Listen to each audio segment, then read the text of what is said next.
V galeriji mesta Ptuj se predstavljam z izborom slik zadnjih 25 let.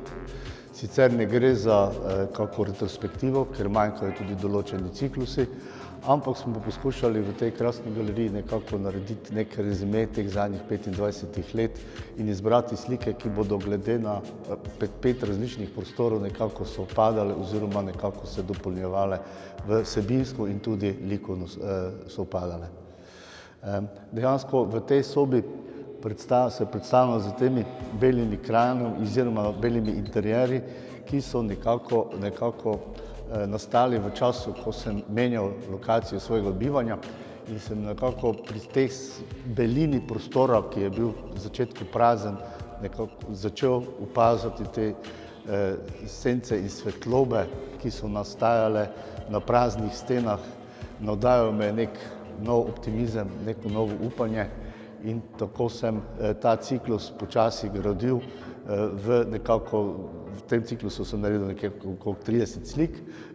Pendanti teh slik so bili bele krajine, namreč to so bili eksterierji, tukaj na tej razstavi so predstavljeni interierji, ampak to zgolj zaradi tega, ker sem eksterierje, to se pravi same krajine, bele krajine predstavil na samostojni razstavi v Miheličevi galeriji, ravno tukaj na Ptuju leta 2008, tako da smo se z kustodinjo Irmo Brodnjak Firbas odločila, da bova tokrat predstavila zgolj interierne slike.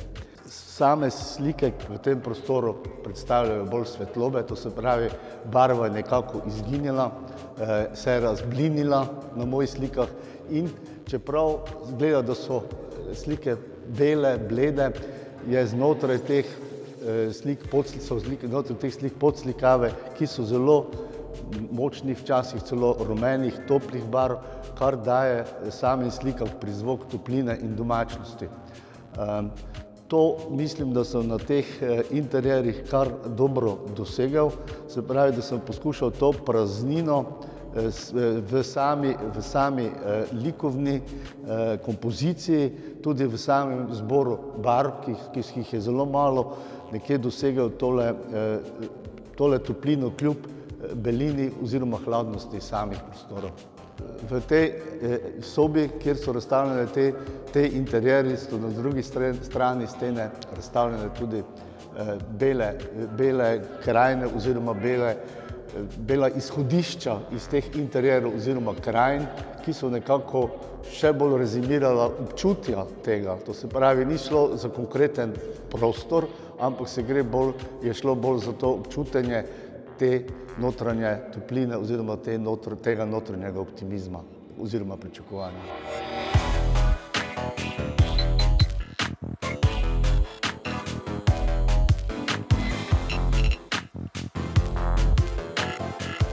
Pri teh geometriziranih krajinah, ravno tako krajina, to se pravi, izhajam iz nekega vzdušja krajine, to se pravi, ne iz krajine mimetičnega posnemanja oziroma posnemanja narave, ampak predvsem vzdušja krajine, ki je v teh slikah prav gotovo zelo povezano z Prekmurjem, ravno z temi horizontalami.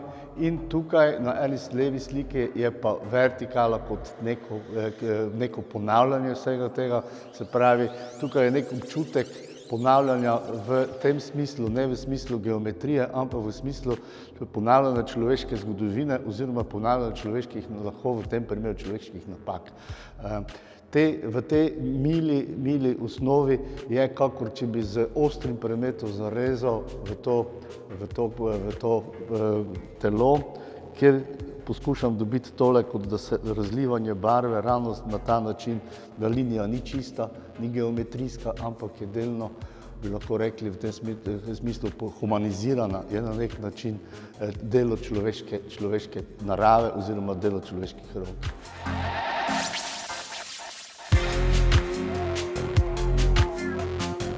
Nahajamo se pri slikah, kjer v bistvu te transparence, to se pravi ta podslikava slik, še dodatno pride do izraza. z tem, da zgornje plasti slikam transparentno, to se pravi zelo lazurno, v neki tehniki v neki tehniki sfumata, tako da tisto, kar je od spodaj, to se pravi podslikave, pridejo nekako na ospredje, prosevajo skozi platna in zaradi tega na ta način razgibam samo slikovno ploskev. Se pravi, tukaj se takoj vidi, da ne gre za neko geometrijsko točnost, ampak se gre pravzaprav za neke madeže, ki so mogoče nekonsistentni v sami barvi, ampak so zaradi tega več povedo na neki psihološki ravni. Namreč ti madeži v tem primeru predstavljajo neko, kot je tudi naslov pravi, ko madeži zbledijo, tisto, kar madeži so v tem primeru nekaj, kar ni bilo v redu, kar se ti ni zgodilo v redu, kar si sam mogoče naredil narobe, da poskušaš to na nek način pozabiti oziroma izničiti, ker moje slike so pravzaprav poleg tega, da so takšne, kakor so tudi meditativno opna. Jaz poleg tega tudi na nek način meditiram, se čistim kot človek in dejansko ne, da bi hotel biti pameten in na druge brati, kaj delajo narobe. Jaz predvsem hočem najprej pri sebi določene stvari razčistiti in to očiščenje me potem pelje naprej do nekih novih spoznanj oziroma do nekih novih rezultatov. V tej sobi se ravno tako nahajajo krožne oblike, ki sem jih začel delati nekje v letu 2012, ko sem delal skulpturo v enem izmed krožišč v Murski Soboti. In potem so se te forme nekako preselile tudi na moja platna. Zdaj, te krogi niso eksaktni krogi, to se pravi, niso narejeni z nobenim pripomočkom, ampak so narejeni čisto prostoročno.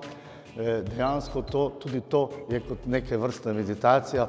Tu sem izhajal praktično iz anekdot o Apelu in Džotu, ki sta baje naredila z eno samo potezo krožnico, brezhibno krožnico. To prispodobo vidimo tudi na Rembrandtovem avtoportretu z dvema krožnicama in seveda vse moje slike so tudi take, da niso konkretne, ampak so v bistvu kot neki haiku prispodobe, kjer mora tisti, ki sliko gleda, predvsem vključiti tudi svoje lastne emocije, predvsem emocije in tudi svoje lastno morda tudi predznanje, da je lahko dojame. Ampak ne gre za to, da bi zdaj slike bile tako narejene narativno, da bi vsi videli isto stvar. Ravno tukaj se mi zdi v teh slikah možnost različnih interpretacij. Zato pa pravim, da je ravno pomembno tudi to predznanje, ki ga ima vsak posameznik, ko gleda moje slike. In seveda pri teh slikah je seveda pomembno vzdušje, ne zgodba, kot pravim, in predvsem pomembno je, da si človek vzame čas, da jih dovolj časa gleda. To je seveda zdaj v današnjem času skoraj težko pričakovati glede na vse to, kar nas obkroža, na vse te informacije, ki jih imamo, na vse te vizualne držljaje, ki so okoli nas. Zato včasih mislim, da si želim narediti sliko, kjer se oko spočije, ne pa dodatno sprovocira.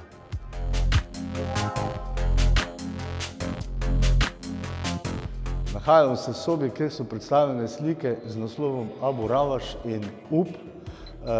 Sam pomenljiv naslov Abu Ravaš morda ne pomeni dosti, tudi meni ni, ampak je to severno od Gize, mesto v Egiptu, kjer naj bi bila četrta največja piramida v Egiptu, vendar jo je pač ni uničil zob časa, ampak je uničil človek, to se pravi, tako kot so nekako piramido zgradili na hribu, da bi bila čim večja in čim bolj opazna, so s tem dali tudi tistim, ki so jo na koncu podrli, ko so gradili stari Kairo, dostop do teh kamnov oziroma do teh materialov. To se mi je zdela v bistvu zelo dobra prispodoba za to človekovo stalno težnjo po nečem novem, nekaj zgraditi, narediti si svojo piramido. to seveda obstaja še zdaj v prenesenem pomenu besede, ampak potem na drugi strani se vrednote spremenijo in se spet zadeva reciklira na nek drugačen način. V primeru Abo Ravaš se je prav gotovo ni reciklirala pozitivno, lahko bi uporabili seveda tudi kakšni drugi material, ne ravno iz piramide, medtem ko pa pri samem opusu oziroma ciklu Up pa v bistvu so prve slike nastale ravno na ta način, da sem preslikaval stare slike, s katerimi nisem bil zadovoljen. To se pravi, v tej galeriji se mi zdi zelo dobro, da sem predstavil slike, ki jim je nekako časovni test prizanesel. Vse tisto, kar se mi je zdelo za nekaj let morda neuporabno, ne dovolj v redu, sem na novo preslikal. In tako je tudi ta cikel Up ravno nastal v tem smislu, da upam, da bo zdaj boljše, s tem, da sem inspiracijo za te slike ravno tako iskal v sami naravi oziroma bolje rečeno v stvarnosti okrog sebe.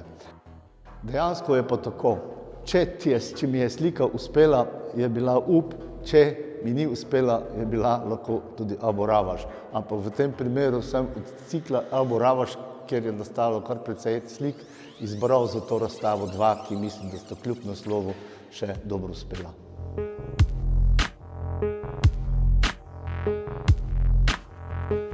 V največji sobi Galerije Mestne Ptuj je predstavljen več ali manj zadnji opus, to se pravi opus Up, ampak ne svetel del tega opusa, ampak barvni, svetlo-temni del tega opusa, kjer sem z uporabo chiaroscuro načina poskušal dobiti določeno dramatičnost, napetost med slikami, ki so v tem v bistvu več ali manj diptihi in triptihi, in na ta način še potencirati dejansko to napetost med obema deloma diptiha, poleg tega pa poskušal z dramaturgijo same barve oziroma samega početja na slikarski način prikazati to razmerje enotnosti in nasprotij, ki me v bistvu več ali manj zasleduje že skozi celo slikarsko pot.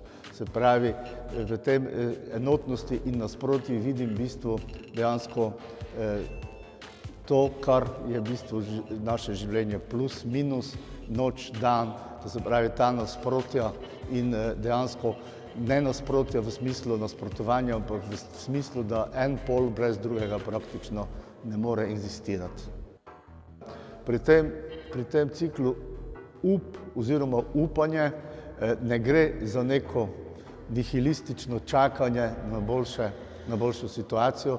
Poanta mojih slik je v tem, da poskušaš biti s tem upanjem aktiven. To se pravi, da želiš zavestno spremeniti situacijo, ki se včasih morda tudi zdaj, kot živimo zdaj, zdi brezizhodna oziroma zelo kritična, z samo lastno intervencijo narediti nek preskok v neko novo kvaliteto.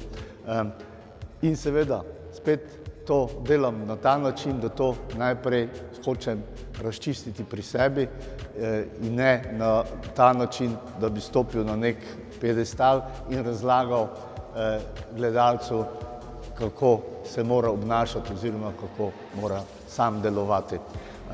Dejansko zelo mi je pomemben ta moj lastni, notranji, intimni razgovor z samim sabo, kjer potem z rezultatom te slike dobim nek odziv na svoja takratna čustvena stanja.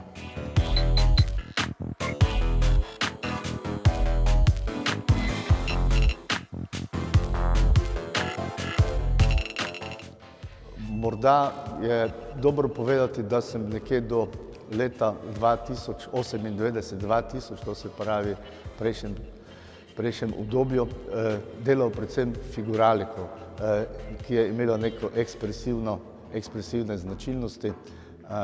esencialne neke moje stvari sem razreševal znotraj te problematike. Dejansko po letu 2000 sem pa figuro popolnoma opustil in se začel nekako bolj orientirati na te zunanje krajinske oziroma neke čustvene oziroma neke vzgibe, ki niso imeli več nič skupnega z konkretnimi stvarmi ali v smislu narave ali v smislu, absolutno pa ne v smislu podajanja človeške figure. Nekako mislim, da sem v tistih prvih 15 letih nekako to figuro izživel in sem nekako imel občutek, da več znotraj tega nimam kaj povedati. Poleg tega mi je pa pri tej figuri najbolj šlo, nekako ni bilo v redu to, da nikoli nisem točno vedel, da je slika končana. Namreč zakaj? Pri ekspresivnem načinu izražanja sem imel še stalno občutek, da lahko naredim še kakšno potezo več ali pa kakšno manj. Včasih sem moral popravljati sliko in ko sem jo popravljal na eni strani, sem videl, da jo moram praktično začeti čisto na novo in si nikoli nisem naredil točnega plana, kako naj sam proces poteka. Tako da sem nekje po letu 2000 nekako čutil neko potrebo, da moram načrtno poskušati narediti nek plan, kako bom sliko gradil in vsaj približno vedeti, kako bo izgledala, ko bo končana, čeprav sam slikarski proces, ko je zraven materija, lahko nastane marsikaj drugega, včasih se celo zgodi, da je napaka najboljši del slike.